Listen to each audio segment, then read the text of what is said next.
तापत्रय विनाशाय श्रीकृष्णाय वयं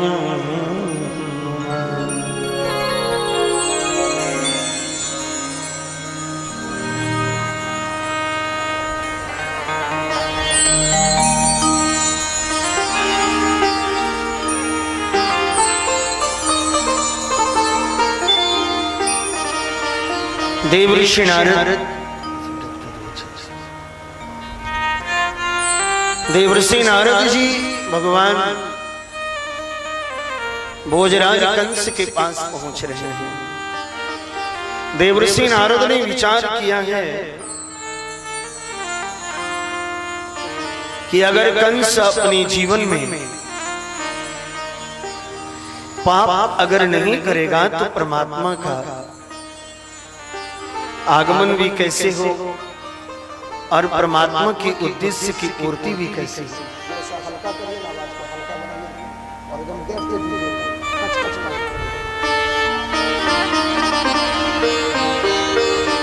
विक्रीडतं व्रजवधूभिरिदं च विष्णो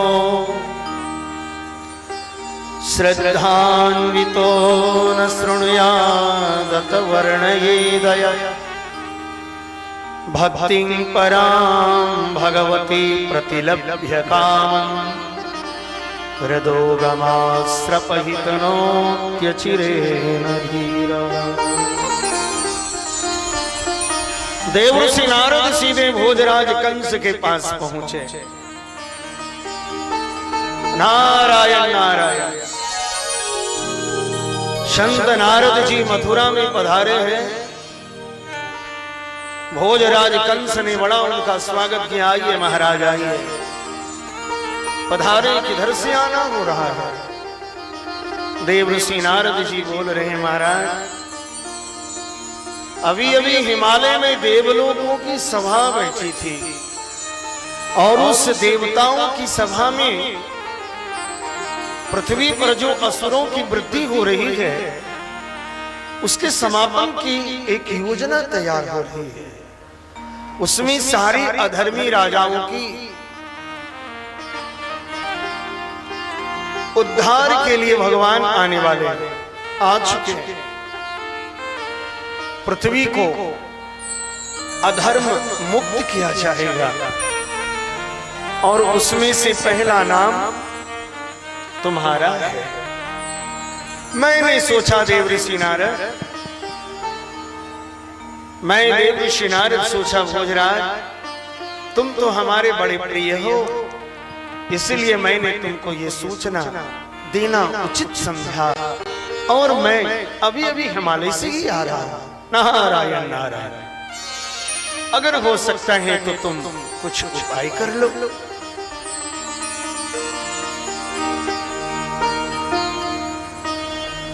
नारद जी ने कहा, महाराज अगर हो सके तो उपाय कर लो। कंस ने कहा कि मैं एक एक करके चुन चुन करके राक्षस भेजता हूं, लेकिन वो नंद का छोकरा उसे मार देता है और जब भी आता है तो मारने के समाचार मिल जाती है। मेरे मन में बड़ी बेचैनी है। नारद जी से भोजराज कंस कहते हैं, बताइए क्या आज्ञा है। भोजराज कंस को देवऋषि नारद संज्ञान कराते हैं कि भगवान शिव ने तुमको धनुष दिया है ना। बोला हाँ धनुष तो है। भगवान शिव ने जो धनुष दिया है वो धनुष यज्ञ तुम करो, एक अद्भुत मेला रचो, आसपास के ग्रामीणों और अंचल के लोगों को आमंत्रित करो कि विशाल धनुष यज्ञ होने जा रहा है और उसी धनुष यज्ञ को देखने के बहाने आप गोकुल भेज करके कृष्ण और बलराम को मंगवा लीजिए और फिर जैसा उचित हो ऐसा कर लीजिए। बोला आखिर कृष्ण और बलराम को लाने वाला कौन होगा? भगवान को लाने वाला साधारण तो होगा नहीं। देवर्षि नारद जी कहते हैं भोजराज, आपके वंश और आपके इस मथुरा में एक व्यक्ति है जो कृष्ण और बलराम को ला सकते हैं। बोला वो कौन है? बोला वो अक्रूर है। अक्रूर का अर्थ भी होता है जिसके हृदय में क्रूरता नहीं हो, जिसका हृदय सरल होता है। सरल हृदय के पीछे ही भगवान आ जाते हैं। नारद जी के चरणों में वंदन किए। भोजराज कंस ने विदा दे दी, नारायण नारायण। अब इधर देवर्षि नारद जी आ गए ठाकुर जी के पास। भगवान कहते हैं पधारो पधारो नारद जी, बड़ी कृपा की है। नारद जी कहते हैं भगवान, कंस का उद्धार आप कब करेंगे? पापी कंस को कब मारेंगे? भगवान कहते हैं नारद जी, मैं कौन होता हूं मारने वाला और बचाने वाला? ईश्वर का काम मारना और बचाना नहीं है। मनुष्य का कर्म ही मनुष्य को मार रहा है और मनुष्य का कर्म ही मनुष्य को बचा रहा है। सीधे होके बैठ जाए महाराज, खुट्टा वाला सीधे होके बैठ जाए, सीधे होके बैठ जाए। दोबारा अगर कभी कथा होगी ना तो आप लोगों के लिए सोने वाले के लिए एक सोफा लगवाएंगे, विशेष करके वो दीर्घा रहेगी, विश्राम से कथा श्रवण करने का। खाली टिकट लगेगा उसमें 5,000 रुपया रोज। टिकट कटा करके सोने वाले लोग उसमें चले जाएंगे। बोलिए प्रेम से राधे राधे। बड़ी ध्यान से श्रवण करिए। भगवान कहते हैं मैं मारने वाला कौन होता हूं और बचाने वाला कौन होता हूं। जीव जैसा कर्म करता है उसे वैसा फल भोगना पड़ता है। इतना जरूर सुनिश्चित है कि कंस ने जो पाप किया है ना, वो घड़ा भर चुका है और उसका फूटना भी निश्चित है। नारद जी बोले मैं कुछ सुनना नहीं चाहता प्रभु। बोला तब क्या करना चाहता? बोला मैं आपके हाथों कंस को मरा हुआ देखना चाहता। और उधर कंस को जाके कह दिए कि भोजराज मैं कुछ सुनना नहीं चाहता हूं, तुम्हारे हाथ से कृष्ण और बलराम को मरा हुआ देखना चाहता हूं। और इधर आकर के उनको बोल दिए। भगवान मुस्कुरा कर बोले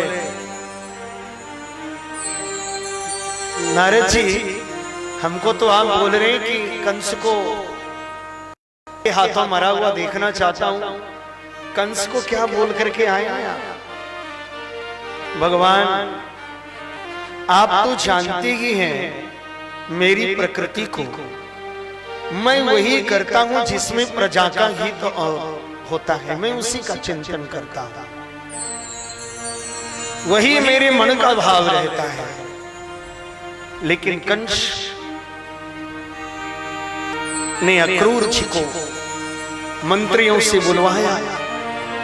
अक्रूर जी घबराने लगे। अगर एक पापी व्यक्ति किसी को बुलाता है तो पुण्यात्माओं के हृदय में संकोच होने लगता है कि क्या होगा। इधर रात्रि में कंस ने अक्रूर जी को बुलाया। बड़े भावुक हैं, बड़े स्नेही हैं श्रीमान अक्रूर जी। काका अक्रूर पधार गए। काका अक्रूर ने पूछा महाराज क्या आदेश है? तो गच्छनंद प्रजं तत्र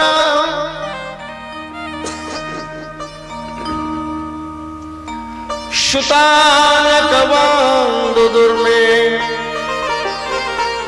आसातेता विहानेन रथेना नयमाचिरम। आपको वृंदावन जाना है और सोने का रथ लेकर के जाना है, और मैं यहां पर एक बहुत बड़ा मल्ल युद्ध रखने जा रहा हूं। लेकिन वो मल्ल युद्ध भी है और धनुष यज्ञ भी है। ब्राह्मणों ने मुझसे कहा था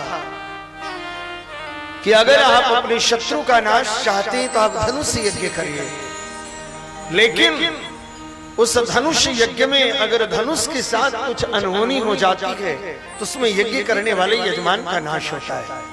और मेरे यज्ञ में अनहोनी कौन करेगा? क्रूर जी, आप एक काम करिए, मथुरा से गोकुल जाइए, कृष्ण और बलराम को लेकर के आइए, सोने के रथ पर उनको बैठा करके लाइए और मथुरा उनको आपको लाना है। अक्रूर जी के मन में एक भावना जगी कि आखिर ये दुष्ट कृष्ण और बलराम को लाने क्यों भेज रहा है। अक्रूर जी ने कहा, हे कंस, तुम आखिर उनको बुला करके क्या करना चाहते हो? कंस ने कहा, आप तो जानते ही है ना काका, वही करीब 30-32 वर्ष पहले देवकी का विवाह हुआ था ना। देवकी को जब मैं रथ में लेकर के जा रहा था, आकाशवाणी ने कही थी कि देवकी के गर्भ से जो 8वां बालक होगा वो तुम्हारा काल होगा। ये कृष्ण ही देवकी का अष्टम पुत्र है। आप दोनों भाइयों को ले आइए, मथुरा की शोभा देखने में लोग लगे रहेंगे। और उस रंगशाला के मुख्य द्वार पर 10,000 हाथियों का बल रखने वाला एक हाथी है जिसका नाम है कुबलयापीड़ हाथी। उस हाथी को मैं मदिरा पिला करके उन्मत्त कर दूंगा। और जैसे ही कृष्ण बलराम उस रंगशाला में प्रवेश करेगा, पहले तो 10,000 हाथियों का बल रखने वाला वो कुबलयापीड़ हाथी उसे मार देगा। अगर वो कहीं से बच निकला, हमारे अनेक पहलवान हैं, चाणूर, मुष्टिक, सल, तुशल पहलवान हैं, ये सारे उससे युद्ध करेंगे और कुश्ती के बहाने उसे मार देंगे।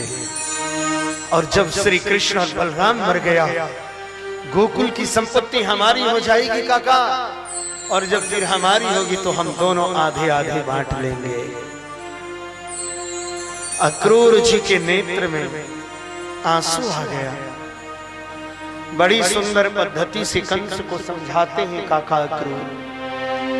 मनोरथान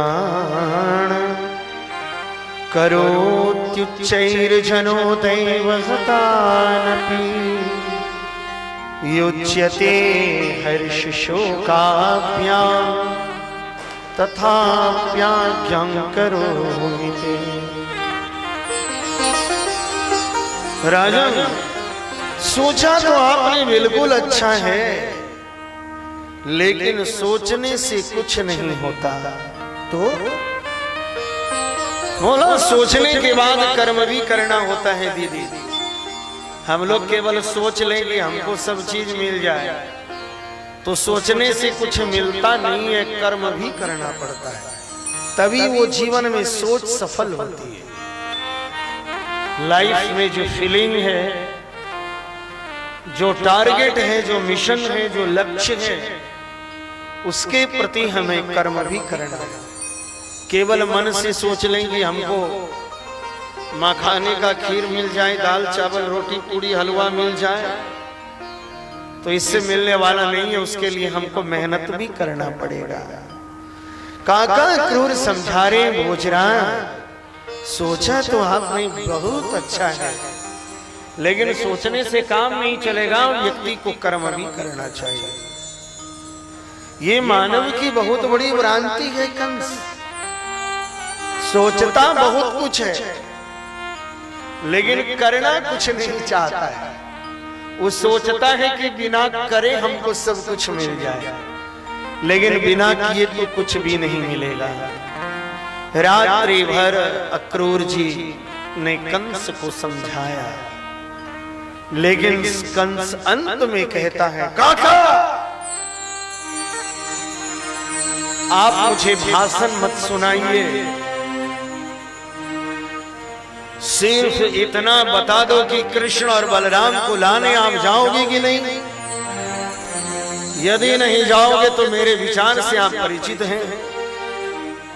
अक्रूर ने सोचा कि कंस बड़ा दुष्ट है, यदि नहीं गया तो भी मार देंगे, और अगर चले गए तो कुछ कृपा हो जाएगी।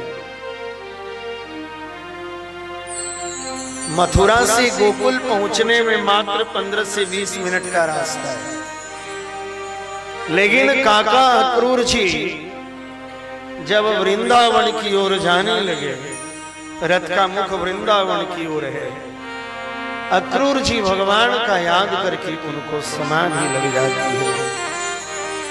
काका अक्रूर के मन में विचार उद्वेलित हो लगते हैं। किं मया चरितं भद्रं किं तप्तं परमं तपः किं वाधाप्यर्हति दत्तं यत्र क्षाम्यद्य केशवम्। काका अक्रूर ने कहा, है ईश्वर, मैंने जीवन में ऐसा कौन शुभ कर्म किया है, आज मैं भगवान का दर्शन करूंगा, कोई न कोई सत्कर्म तो होगा। आप लोग सभी बाबा के धाम में पधारे हैं, आपका कोई न कोई सत्कर्म जरूर होगा।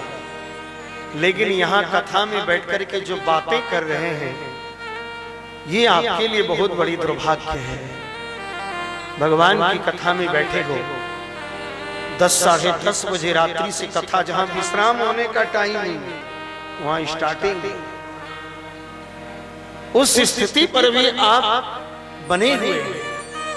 ये आपके पूर्व जन्म का भाग्य है, सौभाग्य है आपका।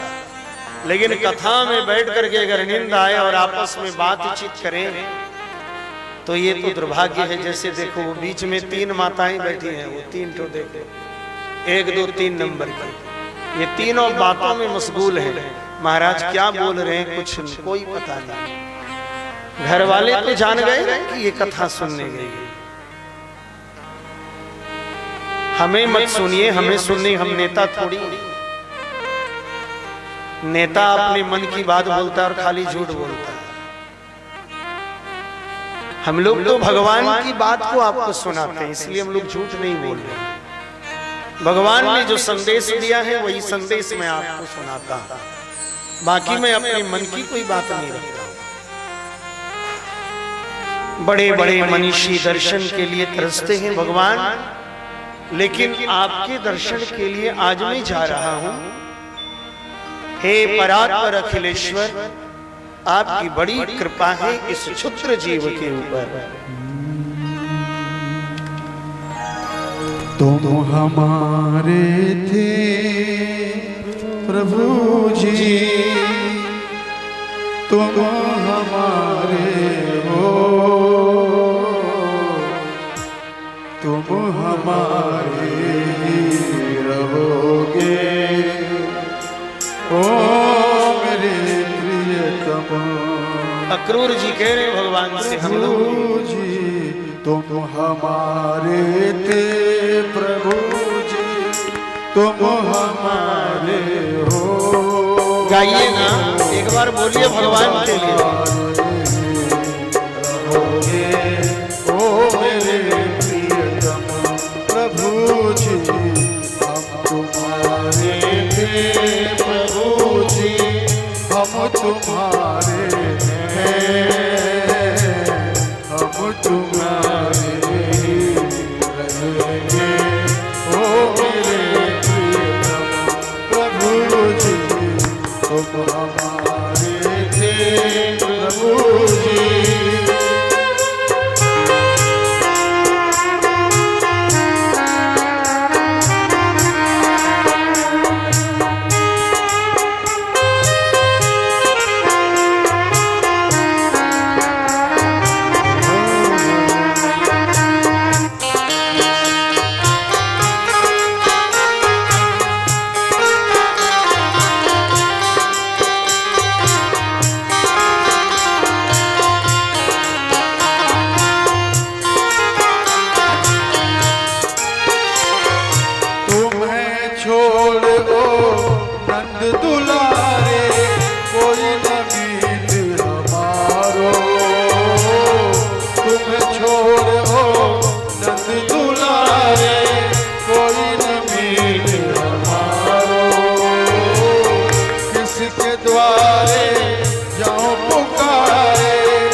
तो आगे पावन कर लो ओ मेरे प्रियतम प्रभु जी तुम हमारे थे प्रभु जी तुम हमारे हो तुम हमारे प्रभु जी ओ मेरे प्रियतम हम तुम्हारे थे प्रभु जी हम तुम्हारे हैं हम तुम्हारे रहेंगे ओ मेरे प्रियतम प्रभु जी तुम हमारे थे प्रभु जी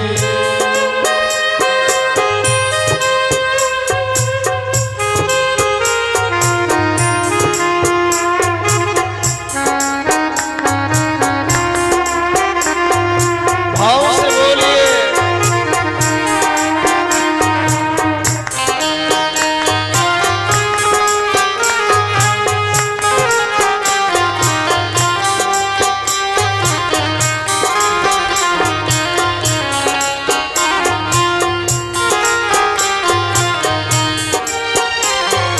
तुम्हारे कारण सब जग छोड़ा तुमसे नाता जोड़ा तुम्हारे कारण सब जग छोड़ा तुमसे नाता जोड़ा एक बार प्रभु हंस के कह दो मैं तेरा तू मेरा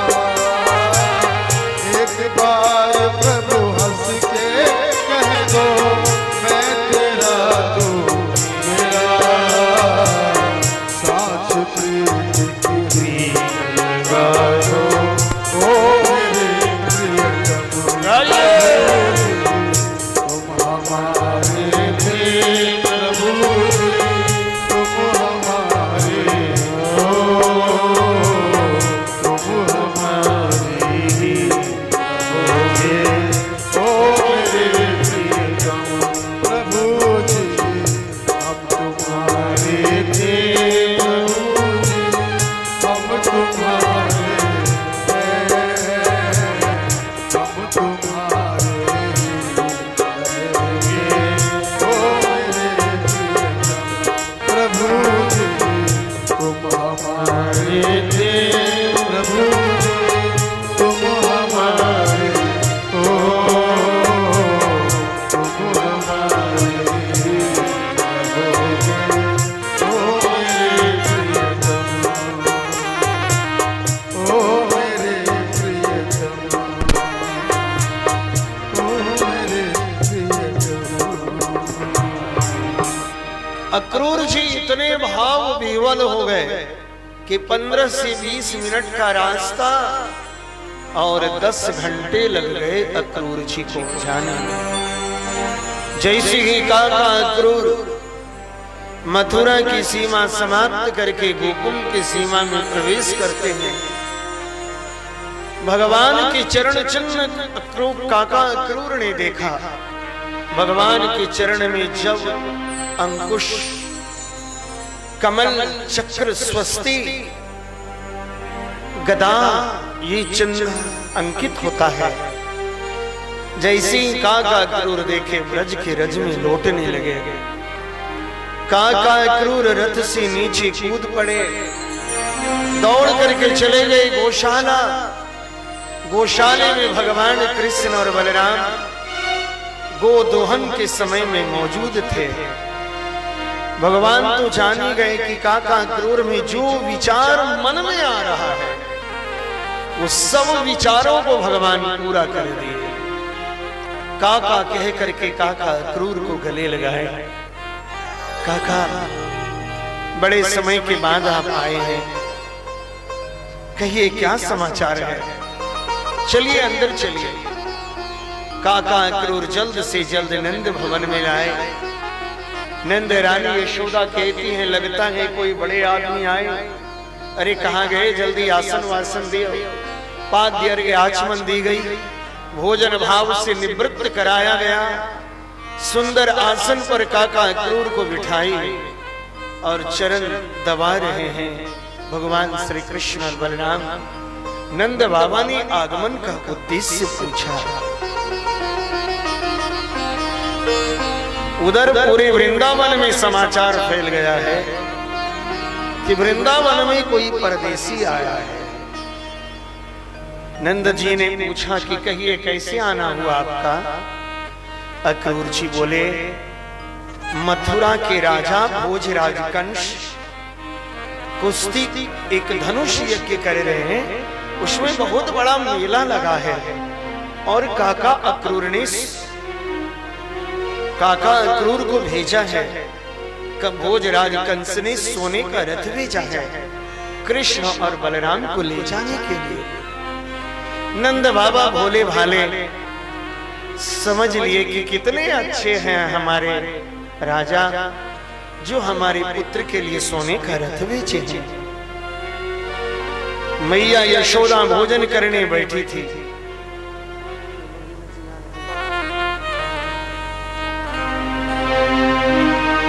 मैया यशोदा भोजन करने बैठी थी। जैसे ही कृष्ण बलराम को ले जाने की बात सुनी, उनके हाथ से ग्रास छूट गया। नंद रानी यशोदा कहती हैं कि मेरे प्राण को अगर कोई सहर्ष मांग ले तो मैं दे सकती हूँ, लेकिन मैं अपने कृष्ण को नहीं दे सकती। रोने लगी। नंद राय जी कहते हैं, रे यशोदा, कन्हैया अब अपना 11 बरस का हो गया है, थोड़ा सा बाहर घूमने उमने दो, कुछ बुद्धि भी बढ़ेगी, देश विदेश के राजे महाराजे से मिलेंगे, राजपाट चलाने की विद्या कला सीख करके आएंगे। बच्चों को कब तक छुपा करके रखोगी? अरे कभी तो इन्हें जाना ही होगा। सुनो देवी, तू चिंता मत करना, मैं भी साथ जाऊंगा और कुछ ग्वाल वाल भी साथ जाएंगे। हम 1-2 दिन में कृष्ण और बलराम को मथुरा घुमा करके फिर वापस ले आएंगे। संपूर्ण ब्रजमंडल में यह समाचार फैल गया कि कन्हैया कल मथुरा जाएगा। मैया यशोदा की आंखों की नींद उड़ गई। तू रोती क्यों है? ले लाला, तू कल चला जाएगा रे, इसलिए मेरी रात में आंखों की नींद ही उड़ गई है। मैया तू काहे को रोवे? मैया ने कहा, लाला मैं सोचू हूं तू कल मथुरा चलियो जाएगो, तेरे बिना एक पल भी जीवन व्यतीत कैसे करूंगी? गोविंद भगवान कहते हैं, मां मैया तो चिंता मत करियो, मैं जल्दी ही आ जाऊं। 4 बजे ब्रह्म मुहूर्त में महल के मुख्य द्वार पर सारे ब्रजवासी आकर खड़े हैं। आज नंद रानी यशोदा मैया और भगवान बाल कृष्ण लाल दोनों एक पलंग पर सोए और एकदम मां यशोदा के सीने से चिपक करके ठाकुर सोए हैं।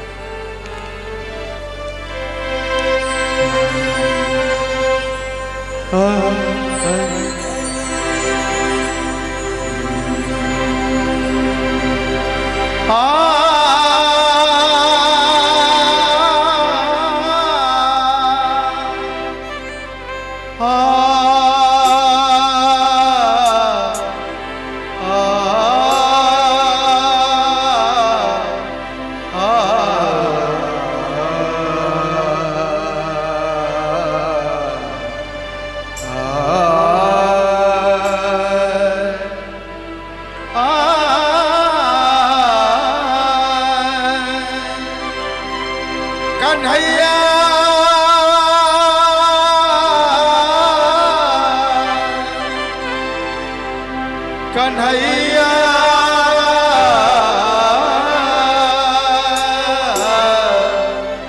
कन्हैया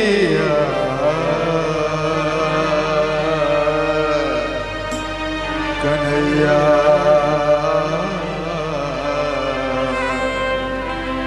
तेरे बगैर सवरिया जिया नहीं जाए, तू आके बाह पकड़ लो तो कोई बात बने, तेरे बगैर सवरिया जिया नहीं जाए, तू आके बाह पकड़ लो तो कोई बात नहीं, तू आके बाह पकड़ लो तो कोई बात नहीं, तेरे बगैर सवरिया जिया नहीं जाए।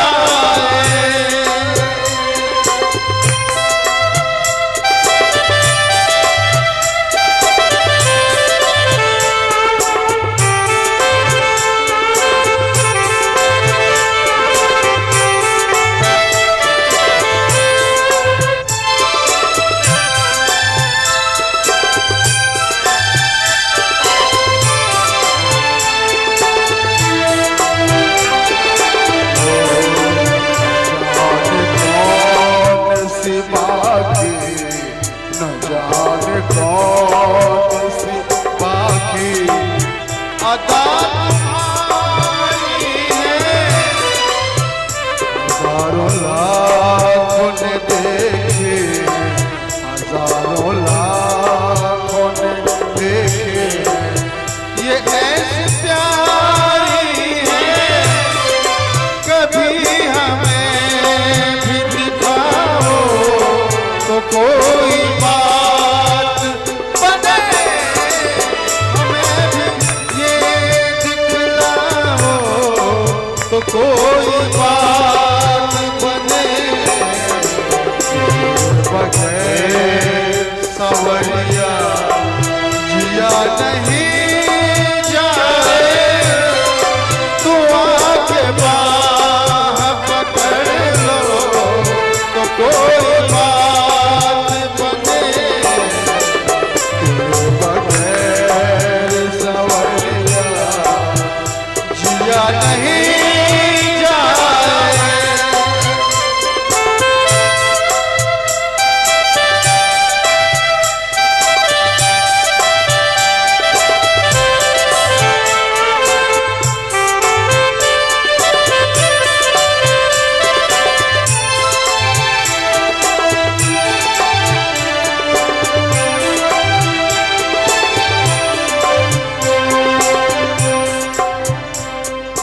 यशोदा आज लाला को सीने से चिपकाए सोई है, क्योंकि आज के बाद कन्हैया अब बाहर नहीं दिखेगा, अब यशोदा के भीतर दिखेंगे।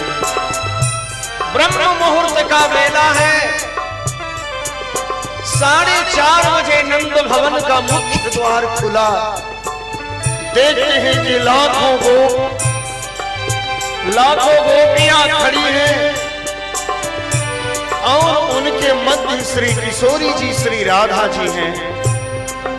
अक्रूर जी रथ को सजा रहे हैं। अब गोपियों की आंखों से चौधार अश्रु की धारा फूट पड़ी है। गोपियों ने विधाता को देख करके कहा, विधाता किसने इसका नाम अक्रूर रखा है? इसके मन में तो क्रूरता भरी है, करुणा नहीं है, जरा भी तुम्हारे मन में प्रेम नहीं है। पहले तो तुम जीव के अंदर प्रेम जगाते हो, एक दूसरे से प्रेम कराते हो, एक दूसरे को आकर्षित कराते हो और मिलन के पहले उनका बिछोह कर देते हो। ये तुम्हारी आदत अच्छी नहीं है। श्री राधा जो संग में, जहाँ श्री राधा जो संग में रमन करे प्यारे, यमुना जी का किनारे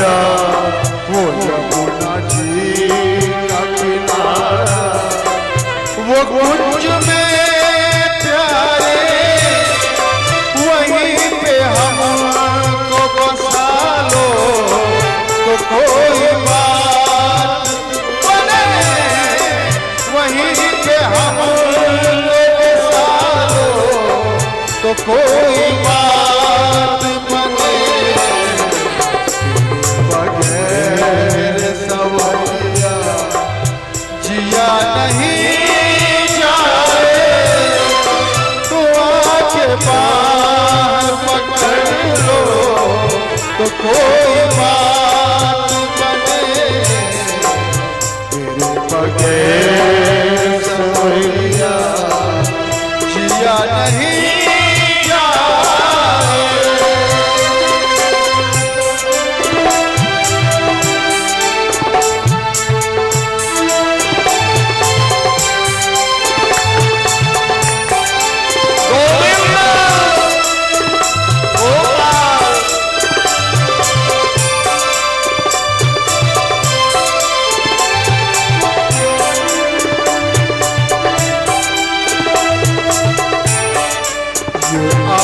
याम की सेवा करूं तिहारी में। ये आठो याम की सेवा करूं तिहारी में।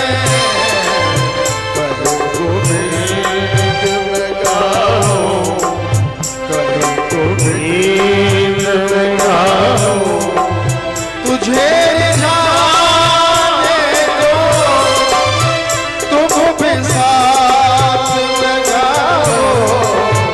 कोई बात बने तुम भी साथ लगाओ। तो कोई बात बने तेरे बगैर सवरिया जिया नहीं जाए। तू आके बाहर पकड़ लो तो कोई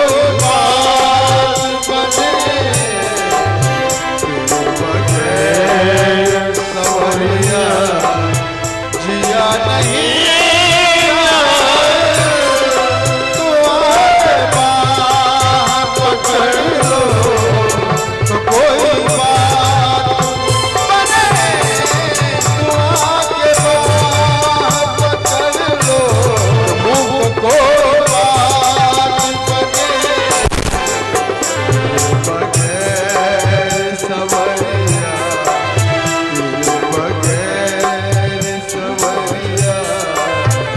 जिया नहीं जाए।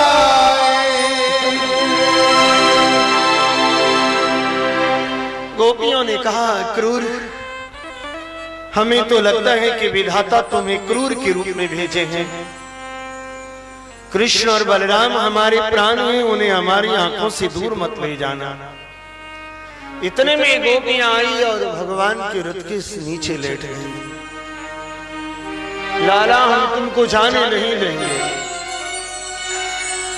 भगवान रथ से नीचे उतर गए। गोपी उठो, देवियों, देवताओं के समान लंबी उम्र पाकर के भी मैं आपकी ऋण से उऋण नहीं हो सकता।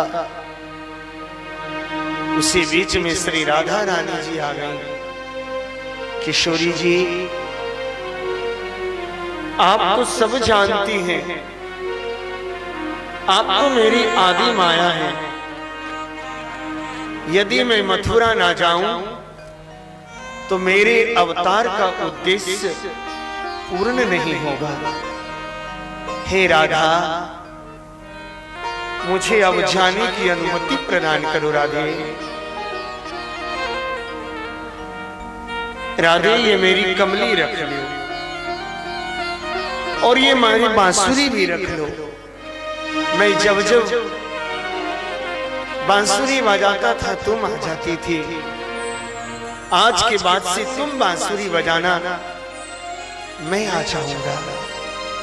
राधे, मुझे जाने की अनुमति दो। भगवान प्रणाम करके रथ में विराजित हो गए। यशोदा महल से दौड़ करके आया। अरे कोई तो रथ रोको, कोई तो रथ रोको, कोई तो रथ रोको।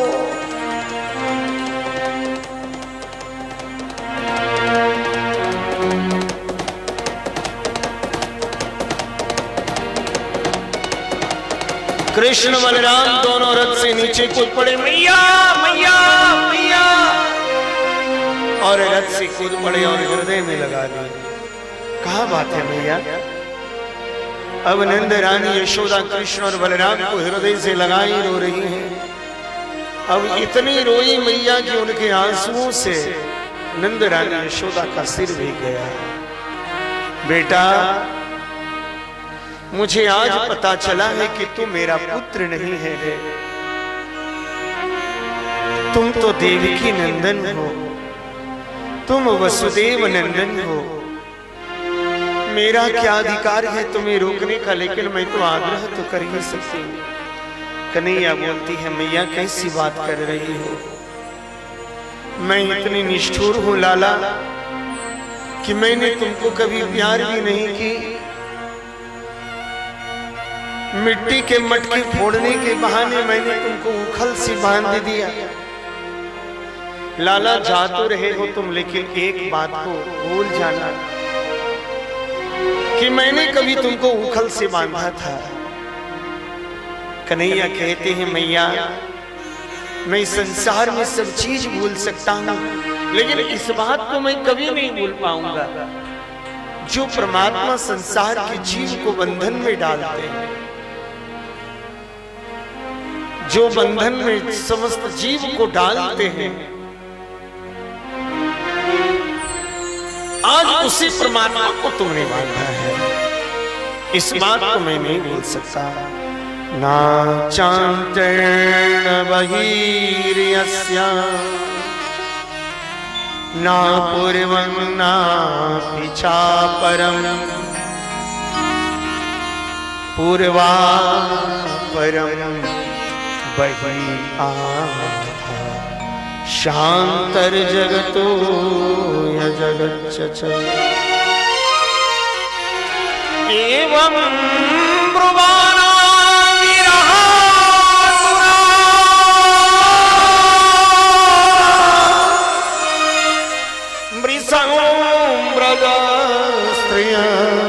कृष्ण विसतमानसा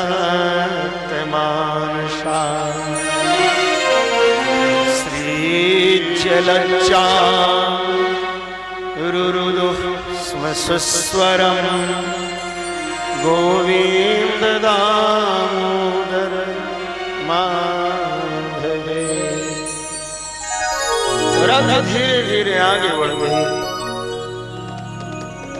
उड़ने वाली धूल और रथ के ध्वज को जब तक गोपियां देखती ही रह गई। रथ चला गया। गोपियां पीछे से देख रही है, शायद कन्हैया को काली धूसर याद आ जाए, गंगी गाय की याद आ जाए, जमुना की याद आ जाए। गोपियां जानती हैं कि मथुरा की स्त्रियां जादूगरनी हैं, हमारे कान्हा को पढ़ी लिखी हैं, मोह ले ली। जिस दिन से कन्हैया गए उस दिन से गोपियों ने दूध दही माखन सब बेचना बंद कर दिया। ब्रजमंडल की विरह दशा देखकर अक्रूर जी का भी हृदय विदीर्ण होने लगा। धीरे धीरे जमुना जी में स्नान कराए। जमुना जी में जब स्नान करने के लिए आए तो अक्रूर जी ने शेषनाग पर गोविंद का दर्शन किया। जैसे गोता लगाए तो शेषनाग पर भगवान का दर्शन कर रहे, सिर ऊपर कर रहे तो रथ में देख रहे। काका अक्रूर को भी भगवान ने विराट रूप का दर्शन कराया है। धीरे धीरे कृष्ण के मित्र नंद बाबा मथुरा के पास यमुना बाग में रुके हैं। काका अक्रूर भी रथ लेकर के मथुरा प्रवेश कर गए। कृष्ण और बलराम ने यमुना बाग में बाबा को प्रणाम किया। नंद बाबा प्रसन्न हो गए। अच्छा लाला, तू आ गए हो? अक्रूर जी बोले, ये जो सुंदर सुंदर अट्टालिकाएं दिख रही है ना? बोला हाँ काका, इसी सुंदर सुंदर अट्टालिकाओं के बीच मेरी भी एक छोटी सी कुटिया है प्रभु, मेरे यहाँ कब पधारेंगे? मेरा भी मन करता है कि आप रात्रि विश्राम के लिए मेरे घर पधारते। कन्हैया जी, काका, अभी मैं किसी के घर आने के लिए बाध्य नहीं, मुझे क्षमा करें, वैसे समय मिलने पर मैं प्रयास करूंगा। अक्रूर जी को विदा कर दिए। अक्रूर जी को मन में विश्वास हो गया कि पक्का पर ब्रह्म है, कोई सामर्थ्य नहीं है कंस इनकी बाल बांका भी कर सके। भोजराज कंस को सूचना दे दी, भोजराज मैंने ये काम कर दिया। कृष्ण और बलराम को ले आया। कंस ने सारी मथुरा नगरी को सजाने का आदेश दे दिया है,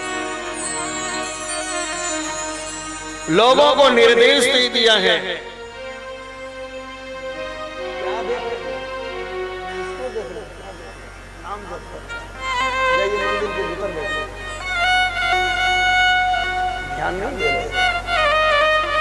भोजराज कंस पूरे मथुरा नगरी को सजाने का आदेश कर देते हैं, जाओ सजाओ।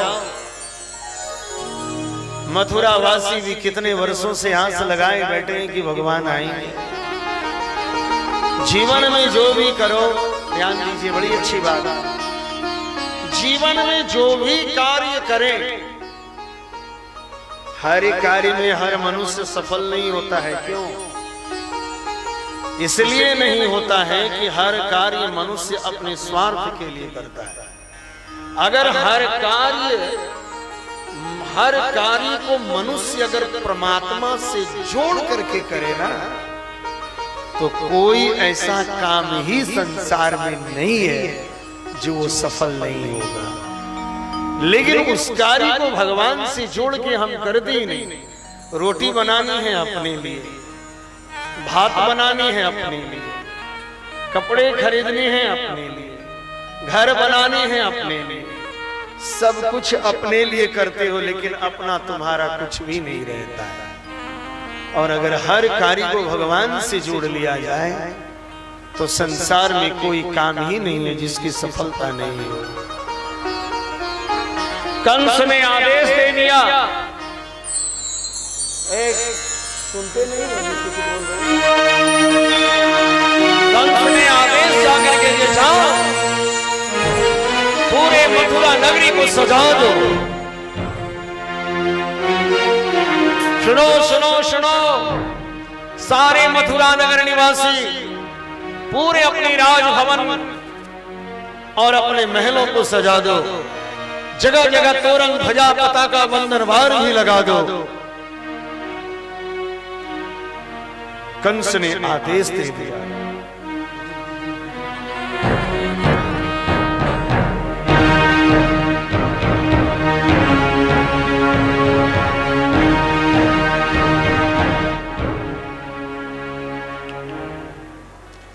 कंस आदेश देकर के अपने स्थान को प्रस्थान कर गए। संपूर्ण मथुरा नगरी सजने लगी है।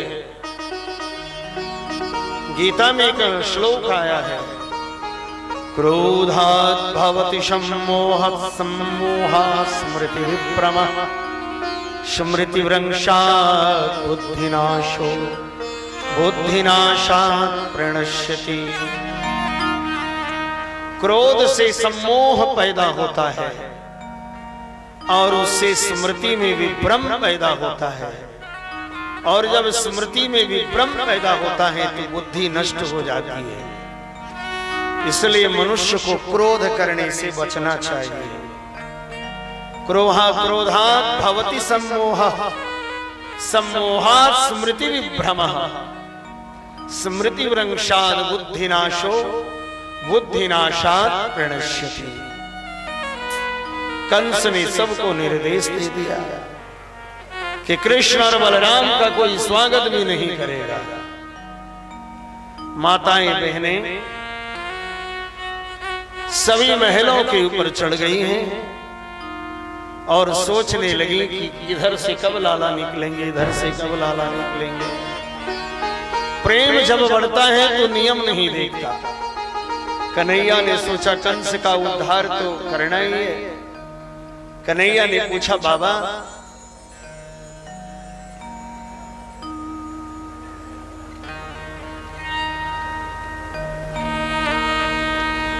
बाबा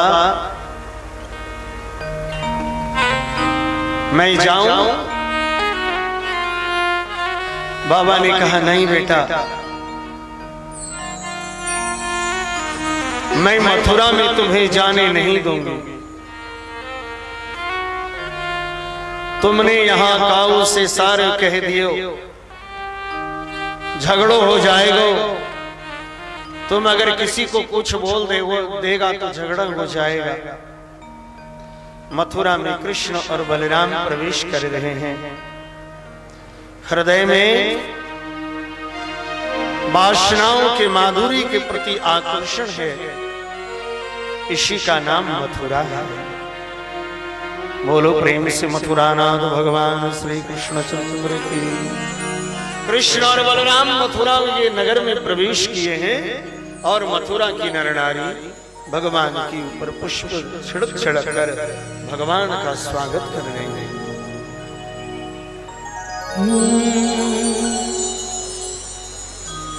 किस तरह से नमन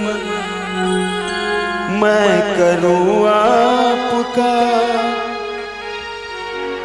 किस तरह से नमन मैं करूं आपका।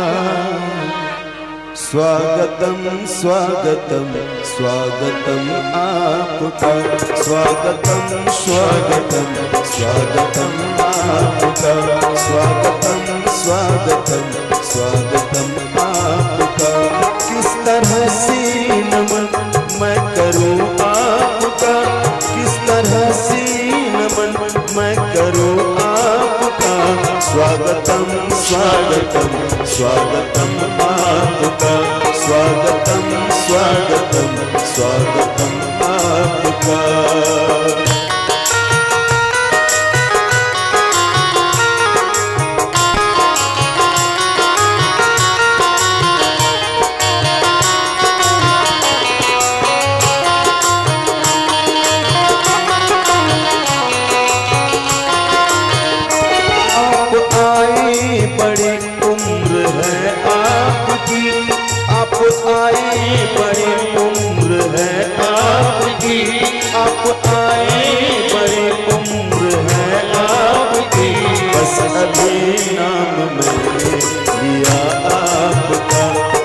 अभी नाम मैंने लिया आपका।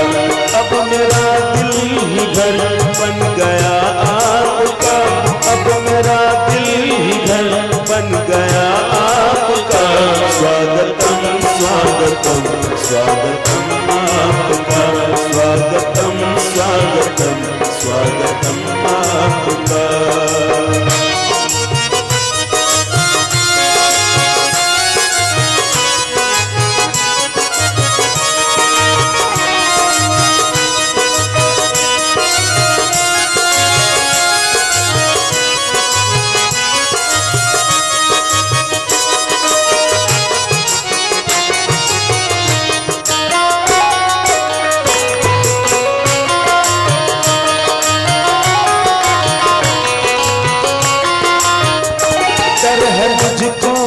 बदनाम कर दे कहीं, डर है मुझको न बदनाम कर दे कहीं, डर है मुझको न बदनाम कर दे कहीं।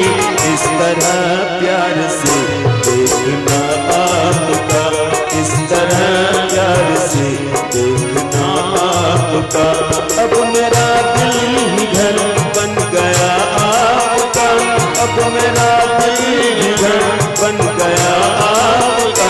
स्वागतम स्वागतम स्वागतम आपका, स्वागतम स्वागतम स्वागतम आपका।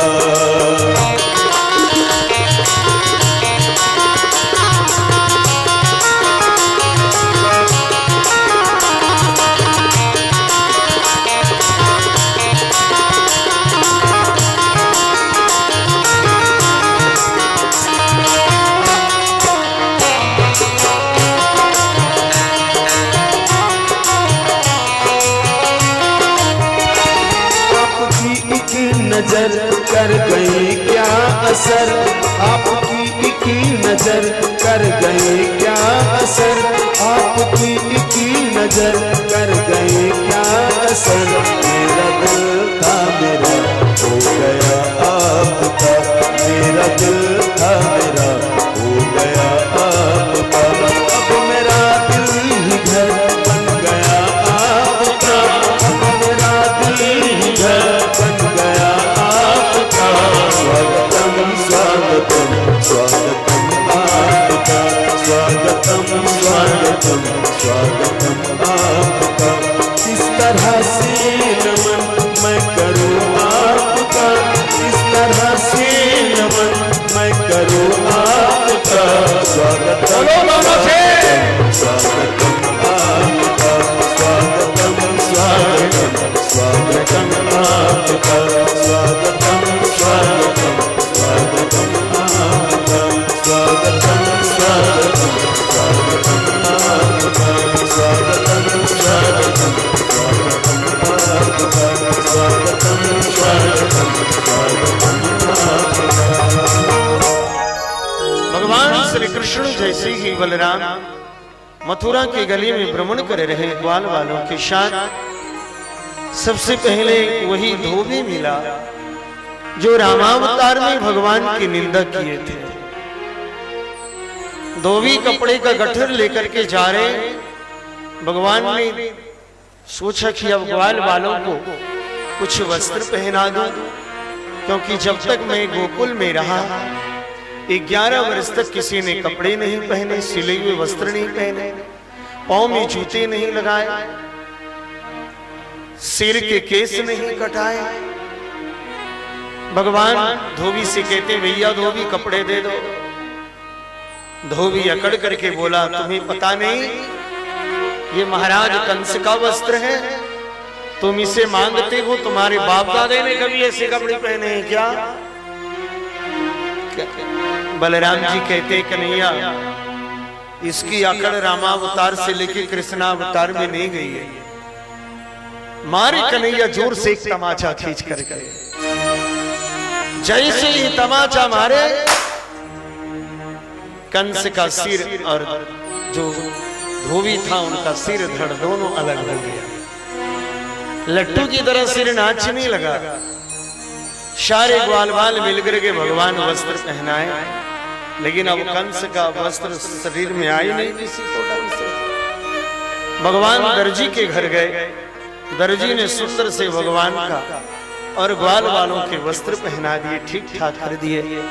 भगवान सुदामा माली के घर गए, फिर फूल की माला पहनी, पुष्प माला से भगवान का स्वागत हुआ। रास्ते में जा रही थी कुब्जा, कुब्जा माने कुबड़ी, एक कुबड़ी बुढ़िया हाथ में चंदन की कटोरी लेकर के, 2 कटोरी है और एक में लाल चंदन और एक में पीला चंदन है। चंदन मांगती है, कुब्जा से चंदन मांगे भगवान। भगवान ने कहा कोई बात, चंदन दे दियो। कुब्जा ने कहा प्रभु इतना सुंदर दिव्य चंदन तो आपके लिए ही है। गोरे रंग के बलराम जी ने पीले चंदन लाल चंदन लगाए और श्री श्याम सुंदर भगवान श्याम ने शरीर पर पीले चंदन लगाए। धीरे धीरे आगे बढ़े, कंस के रंगशाला के करीब पहुंचे। उस धनुष के रखवाली 2 पहलवान कर रहे थे। धनुष यज्ञ को देखने के बाद लाला के मन में भाव आ गया, रामावतार में धनुष से खेले थे, कृष्णावतार में धनुष छूने को मौका मिल गया। बोला भैया धनुष स्पर्श करने दो। तो भगवान के स्वरूप इतने सौम्य और सरल थे कि दोनों प्रहरी समझ नहीं पाए। बोला कोई बात नहीं, जाओ जाओ। और दोनों आपस में बात करने लगे। देखते ही देखते कन्हैया धनुष उठाई और धनुष तोड़ दिया। जब धनुष टूटा तो उस धनुष का इतना तीखा आवाज हुआ, वह धनुष का इतना तीखा आवाज हुआ कि कर्ण का कंस का मुकुट गिर गया। कंस घबराया, बोला इतना तीव्र और कठोर शब्द कहां से आया? दौड़ करके गया, बोला महाराज महाराज महाराज क्या हुआ? बोला अब आपकी मृत्यु निश्चित हो गई। क्या बोल रहे हो? बोला जी महाराज अब आपकी मृत्यु निश्चित हो गई है। तुम्हारा दिमाग तो सही है, कैसे बोल रहे हो? बोला महाराज वो धनुष टूट गया। बोला कैसे टूटा धनुष? बोला रे वो दो लड़का आया था, पता नहीं उनके चेहरे इतने सरल थे, सौम्य थे कि मैं समझ नहीं पाया और उसने धनुष भंग कर दिया। धीरे धीरे कृष्ण और बलराम प्रातः काल रंगशाला में पहुंचते हैं। मुख्य द्वार पर कुबलया पीड़ नामक हाथी बैठा है, खड़ा है। हाथी चिखाड़ कर रहा है, बहुत भीड़ लगी है। ठसाठस कृष्ण और बलराम को देखना और युद्ध को देखना। कंस का बहुत ऊंचा आसन लगा है, भोजराज कंस बैठे हैं। कुबलया पीड़ हाथी के साथ भगवान युद्ध करते हैं। कुबलया पीड़ हाथी मारा जाता है और हाथी के दोनों दांत तोड़ करके कृष्ण और बलराम अपने कंधे पर ले लिए और प्रवेश कर गए। जैसे ही रंगशाला में प्रवेश किए, झांकी रही भावना जैसी प्रभु मूर्ति देखही तिन तैसी। भगवान के स्वरूप को देखने के बाद सब लोग अपने मन में अलग अलग कामना करने लगे। स्त्रियों को कामदेव के रूप में, योगियों को ब्रह्म के रूप में, बालकों को बालक, स्त्रियों को बालक, माताओं को बालक के रूप में, सबको सब रूप में भगवान दिखने लगते हैं। कंस को काल के रूप में दिख रहे हैं, पहलवानों को भी काल के रूप में दिख रहे हैं। भोजराज कंस के दो पहलवान चाणूर और मुष्टिक ताल ठोक ठोक करके श्री कृष्ण और बलराम को ललकार रहे हैं। आओ मेरे साथ युद्ध करो, मेरे साथ कुश्ती करो, आओ। ललकार रहे हैं।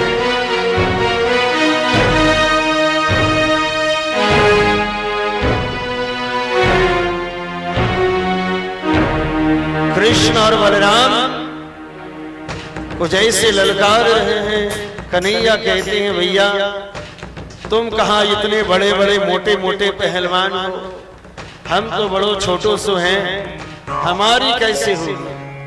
अरे कुश्ती तो बराबरी वाले में होती है।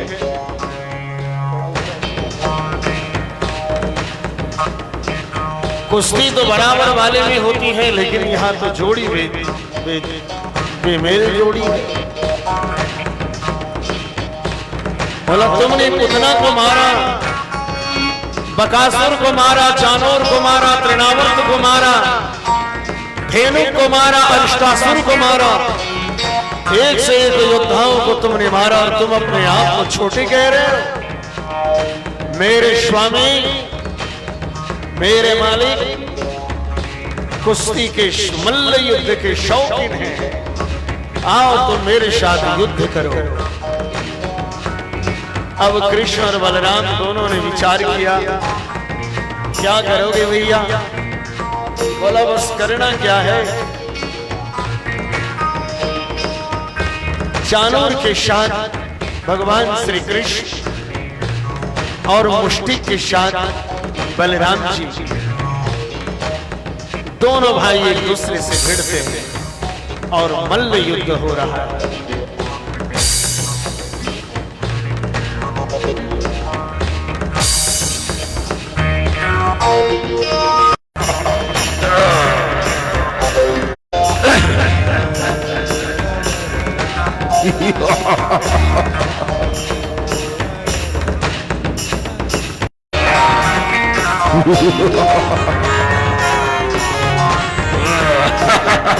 कन्हैया आता हूं भैया। अरे अब कितने पैसे निकालोगे? जल्दी से इसका काम तमाम करो। सीधा मुष्टि तो श्री बलराम जी ने उठाकर घुमा करके जैसे पटका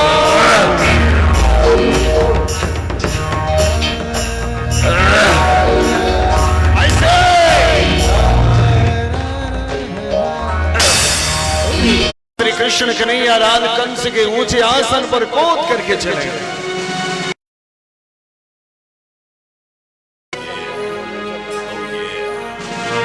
और कंस के आसन पर जैसे गए वैसे ही कंस के केश को जाकर के पकड़े गए। जैसे ही केस को जाकर के पकड़े, अब मामा कहते हैं अरे ये क्या कर रहे हो, छोटे होकर के बड़े का केस पकड़ रहा है। बोला मामा जरा याद करिए, दर्द हो रहा है ना। 30-32 वर्ष पूर्व आपने मेरी मां का भी केस इसी प्रकार से पकड़ कर खींचा था। कैसा दर्द हो रहा है। देखते ही देखते कन्हैया कंस को पूरे जोर से झकझोरते हैं। भगवान नारायण उनको चतुर्भुज रूप का दर्शन कराते हैं। बोली प्रेम से श्रीमन नारायण भगवान की जय। भगवान कंस को मारते नहीं बल्कि उद्धार करते हैं। कंस की 2 पत्नियां अस्ति और प्राप्ति दोनों आकर के कन्हैया के पास रोने लगे। कन्हैया ने कहा मामी मैं क्या करूं, मामा इतने कमजोर तुरंत मर गए।